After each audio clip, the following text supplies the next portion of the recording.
PM Modi के जन्मदिन पर वैक्सीनेशन के लिए विशेष अभियान चलाएगी बीजेपी। बीजेपी के राष्ट्रीय अध्यक्ष जेपी नड्डा ने प्रधानमंत्री नरेंद्र मोदी के जन्मदिन के अवसर पर 17 सितंबर को देश भर में वैक्सीनेशन के लिए विशेष अभियान चलाने का आह्वान किया है। हरियाणा में किसानों को खुश करने के लिए खट्टर सरकार का बड़ा ऐलान, पंजाब से ज्यादा किए गन्ने के दाम। हरियाणा के कृषि मंत्री जेपी दलाल ने कहा कि गन्ने का रेट 362 रुपए प्रति क्विंटल करने का फैसला लिया गया है। उन्होंने कहा, हरियाणा में अब गन्ने के दाम देश में सबसे ज्यादा हो गए हैं। विपक्ष सेना में 10 दिन की साधना के बाद वापस लौटे दिल्ली के सीएम, ट्वीट कर कहा, तरोताजा होकर लौटा हूं।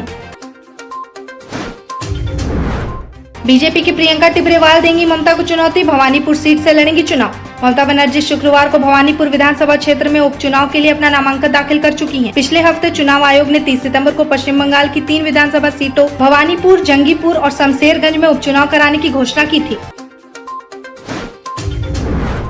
मां के निधन के 2 दिन बाद लंदन के लिए रवाना हुआ अक्षय कुमार, ट्रोलर्स बोले सेलेब्स में इमोशंस नहीं होते।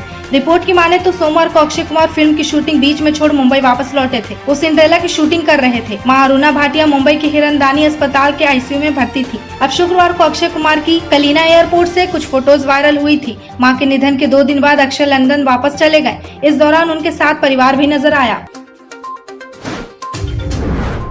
कोरोना वायरस फीवर के साथ ही पटना में मिले स्वाइन फ्लू के 2 मरीज, संपर्क में आए लोगों की होगी जांच। स्वास्थ्य विशेषज्ञों के अनुसार अगर किसी व्यक्ति को स्वाइन फ्लू के लक्षण दिखते हैं तो उन्हें समय पर इलाज के लिए अस्पताल पहुंचना चाहिए। स्वाइन फ्लू के संक्रमण फैलने के प्रति लोगों को जागरूक होने की आवश्यकता है, न कि घबराने की। लालू अभी नहीं लौटेंगे बिहार, चिराग से मिलने के बाद कहा आ नहीं पाएंगे पटना। रामविलास पासवान की बरसी कार्यक्रम में आने की थी चर्चा।